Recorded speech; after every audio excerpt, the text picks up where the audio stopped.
Филмите на Жан-Жак Ано се вглеждат в човека и природата. Те са тихи, ненатрапчиви, въздействащи със своя особен поглед навътре в нас. Майсторството му на режисьор е в неговата спокойна конкуренция със себе си, способността му да заснема филм като дете, което прави първите си стъпки. Преминал 70-те, днес Ано продължава да се взира в човек, да разгадава неговата природа.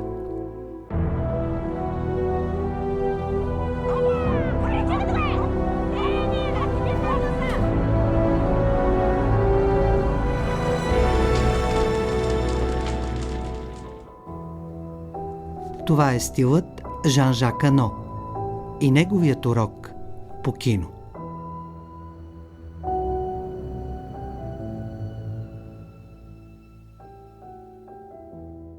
My first rule is to go with whatever excites me. If it's a book, yeah, why not? Quite often it's something like my own experience. Or I think like a third of my films are totally originals. Mm-hmm.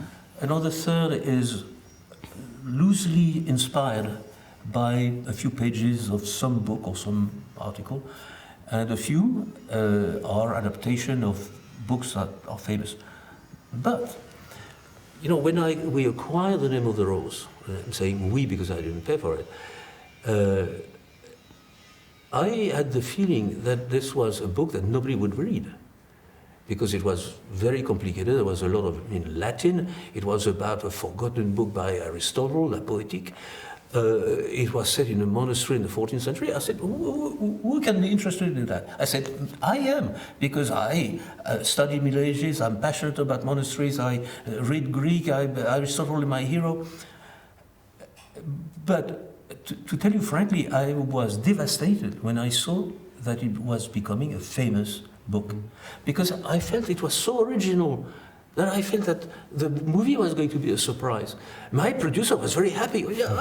No, we paid it for very, very little money, and now he had offered $1 million in those years to buy the book back. But I was very unhappy, because I liked the substance, I didn't like the fame. I didn't buy a famous book, I bought an unknown book, and became passionate with an unknown book.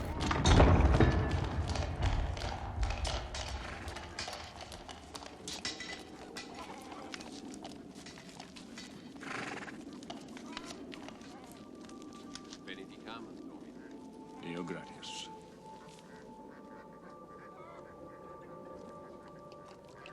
Benedicamus Domine. Deo gratias. May my hand not tremble now that I start to relive the past and revive the feelings of uneasiness that oppressed my heart as we entered the battlements. Comment vous avez séduit? Parce que vous-même, vous utilisez le verbe séduire. Ah oui, bien sûr. Umberto Eco, pour le convaincre de faire l'adaptation de Le Nom de la Rose. Eh ben, je l'ai appelé au téléphone. Oui. Et il avait adoré mon premier film, qui avait eu l'Oscar, qui s'appelait La Victoire en chantant. Ouais. Donc, j'ai pas eu trop à le séduire. Mais après, si vous voulez, ce qui est très amusant, c'est qu'on s'est fixé rendez-vous. Et il m'a dit, écoutez, je suis à Paris quelques heures, je dors près de la gare Montparnasse, et si vous voulez, conduisez-moi à l'aéroport et on va se parler. Vous avez profité du trajet? Mais bien sûr, j'ai été le chercher. Oui. Et là, moment formidable, j'attends dans un petit hôtel, rue de Rennes, et il est 6 heures du matin, et j'entends tonk, tonk, tonk.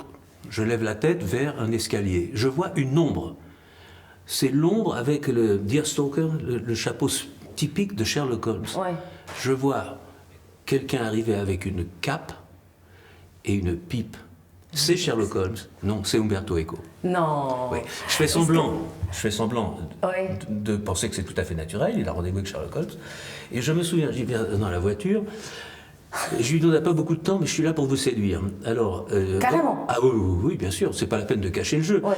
Et je lui ai dit, vous savez, j'ai ma tante qui a été séduite parce qu'il y avait quelqu'un qu'elle ne voulait pas, mais qui voulait l'épouser. Ce quelqu'un, tous les jours, il a posé une rose devant sa porte. Ben, je ferai la même chose avec vous. Et donc...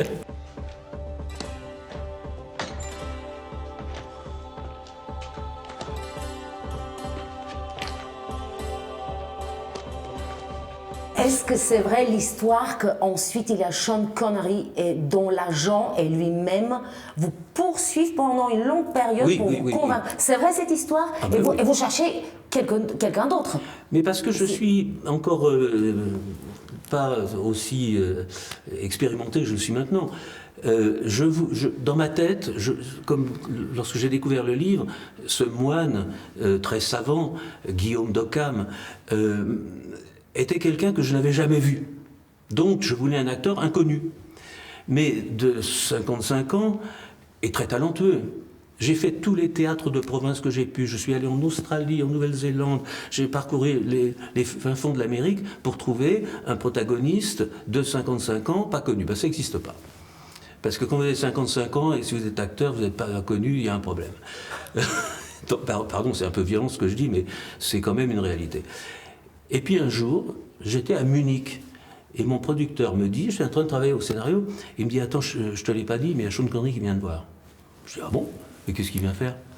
Il veut te convaincre. Donc je suis dans mon bureau, la porte s'ouvre, je me dis, mais qu'est-ce qu'il est beau le mec alors? Parce que, si vous voulez, moi je suis habitué, les acteurs des fois ils sont pas terribles dans la vie, mais ils sont formidables à l'écran. Mais lui alors Sean, quoi ils m'ont surpris, il a le scénario sous le bras, et il prend un siège, il s'assoit face à moi, il me dit, so, listen, boy, I was boy. Vous êtes boy. I'm boy.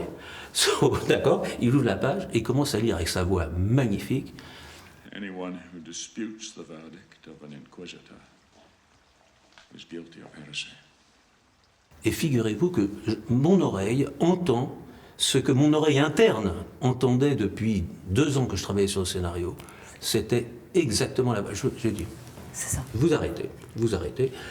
J'ai couru à l'étage en dessous voir mon producteur, je lui ai dit, we've got him, he's great, he's absolutely superb. Le problème, c'est qu'après, le studio a déchiré le contrat parce qu'il ne voulait pas que je tourne avec Sean Connery. Parce qu'il était, he's an old fart, etc. Ils m'ont dit des horreurs. Et on a tenu bon. Mon producteur et moi, on a tenu bon. On a gardé Sean. Et avec quelle joie, j'ai adoré cet homme.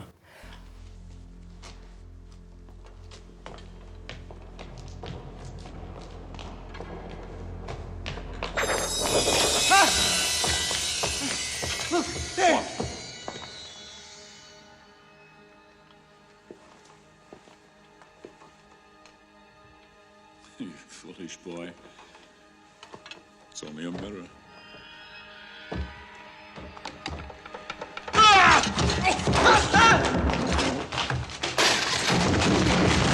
Books, boy! Save the books! I'm trying to save you!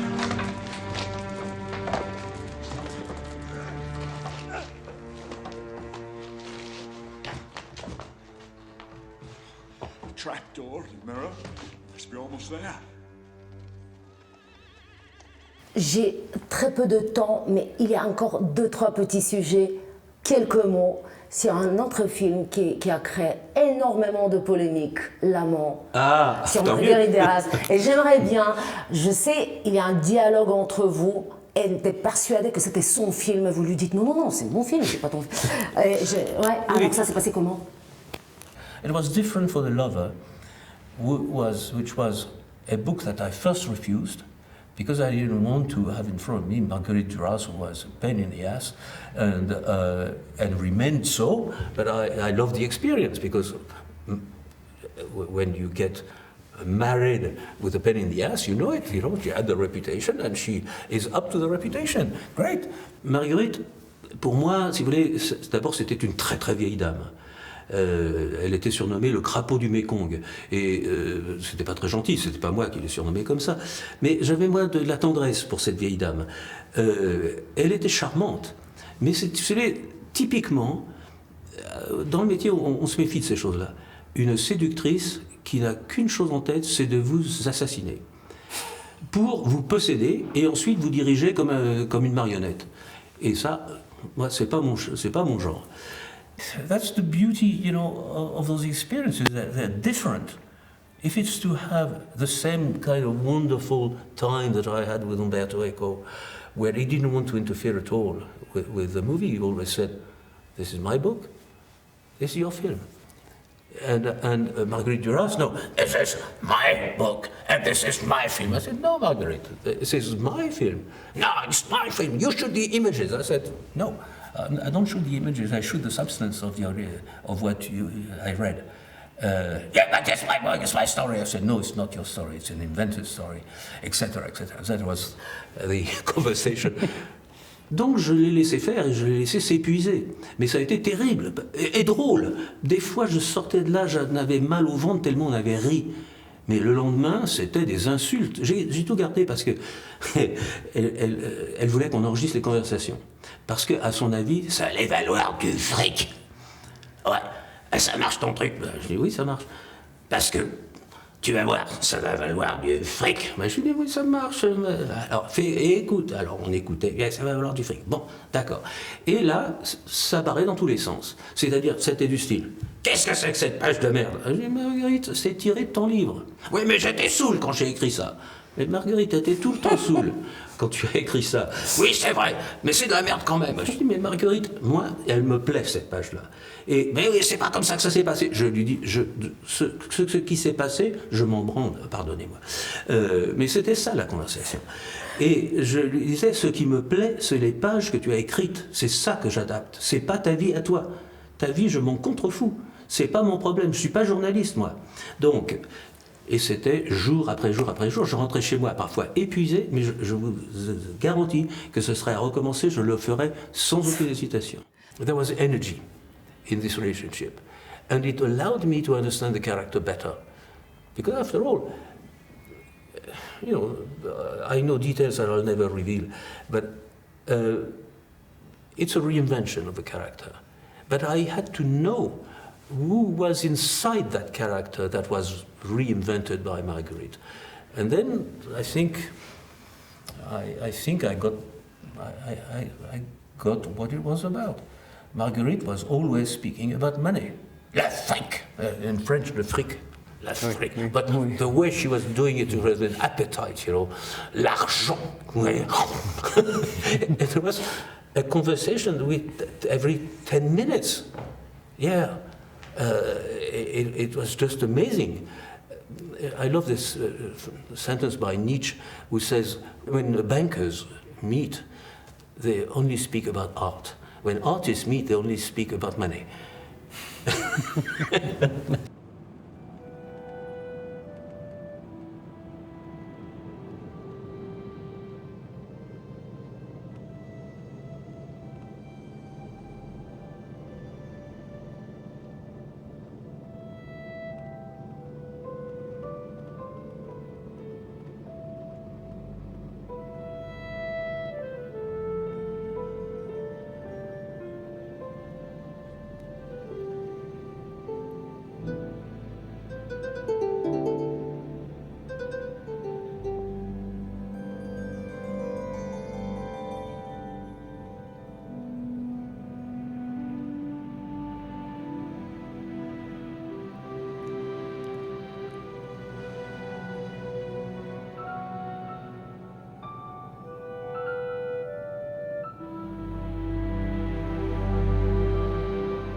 Your book, which has already been published in Bulgarian, is like for me a lesson in living and making movies.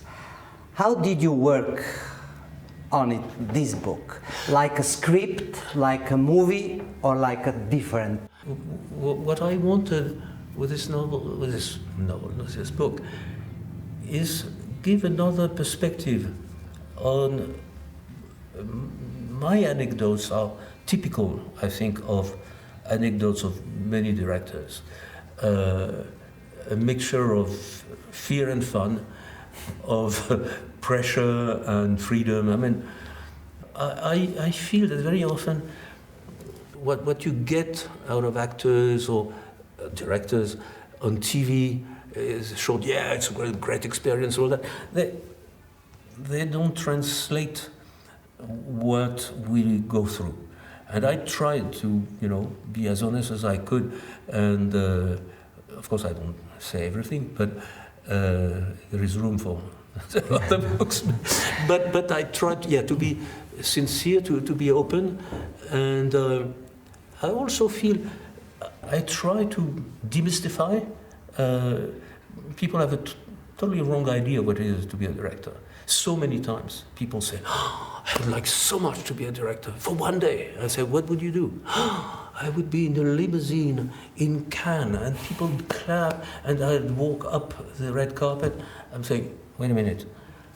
When you have the privilege to walk the red carpet, you try to escape and go around the corner and get in the room without the red carpet. I mean, there's such a misunderstanding of what it is to make a movie. Right now I'm preparing a movie. It's fabulous.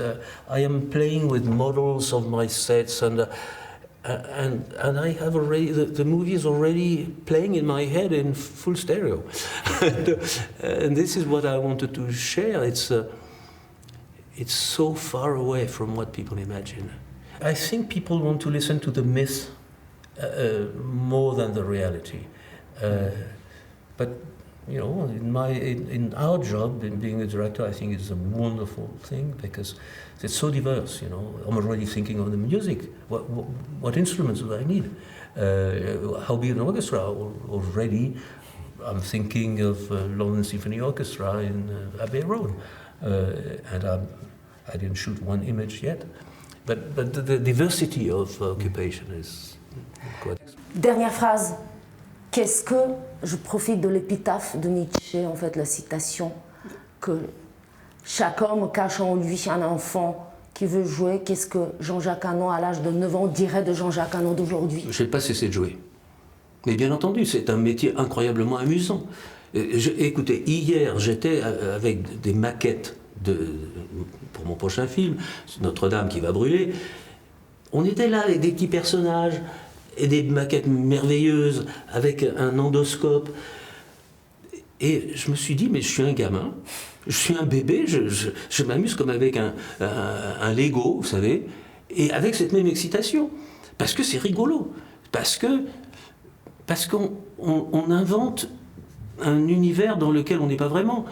Moi, je passe, si vous voulez, quand je fais Le Nom de la Rose, je passe 3 ans à penser que je suis un moine. Donc je parle comme ça, sur le côté.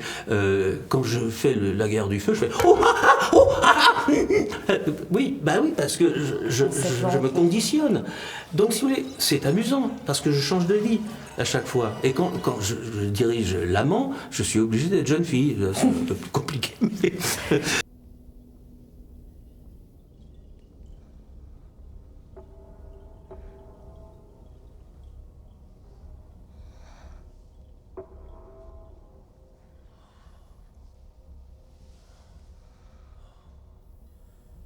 So she's the one who does it. Her eyes closed, she undresses him, button by button, sleeve by sleeve. The skin.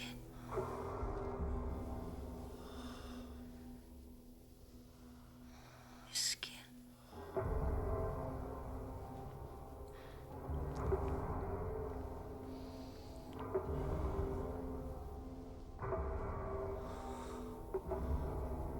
The skin is of a sumptuous softness. The body is hairless, without any virility at all, other than that of the sex. She doesn't look him in the face. She touches him. She touches the softness of the sex. the skin. She caresses the golden hue, the unknown novelty.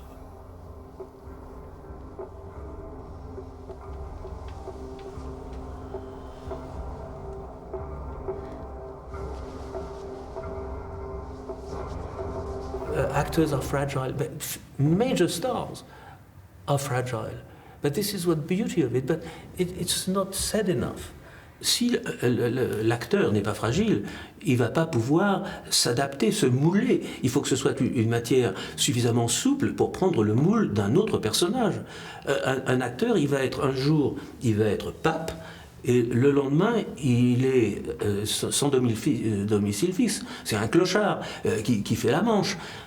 Comment vous pouvez faire ça si vous n'avez pas cette sensibilité, donc cette fragilité? Vous savez, la sensibilité, c'est une sorte de fragilité, c'est-à-dire d'enlever sa carapace pour s'identifier à l'autre. Donc, un acteur doit s'identifier à quelqu'un qu'il n'est pas, mais à quelqu'un qui pourrait être. Donc c'est la substance même de l'acteur. Brad avait fait une déclaration formidable dans Brad Pitt, une déclaration formidable dans Time Magazine. Il était venu, le rédacteur en chef était venu nous trouver en Argentine où nous tournions le film, parce que les Chinois ne voulaient pas qu'on tourne chez eux, enfin toute une histoire. Et donc on demande à Brad Pitt, on lui dit, est-ce que vous pensez que le film, 7 ans au Tibet, peut avoir une importance sur l'avenir politique du Tibet? Et il dit, écoutez, non, pour ce genre de choses, demandez plutôt à Jean-Jacques, parce que moi, je suis quelqu'un de payé très cher pour dire les phrases écrites par d'autres. Je le cite. Mais Brad est un type de générosité de cœur qui est formidable. La plupart du temps, si vous voulez, il y a un guide, et puis il y a oui, cette personne fragile, émouvante, qu'il faut aider et qu'il faut aimer.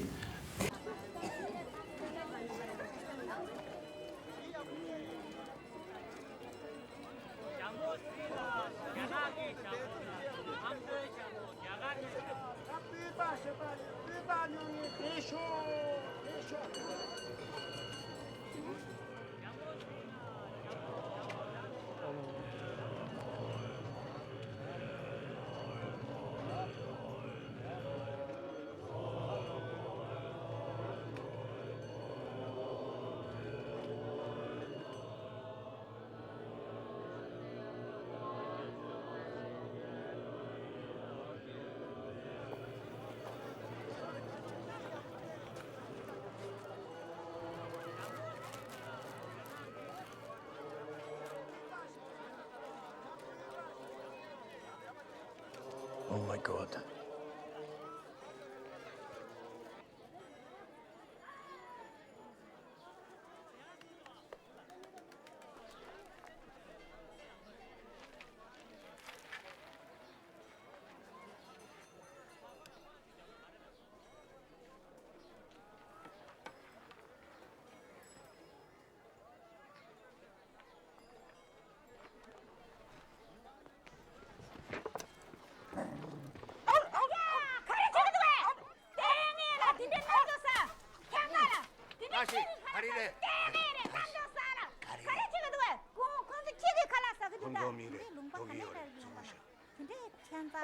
You are invited to stay for lunch if you like. Finally, what inspires you to get up in the morning? To get up? Yeah. Because I have to work. And how you arrange your priorities today, your professional life, your private life? Vous savez, I remember, I've been married to my wife now more than 40 years.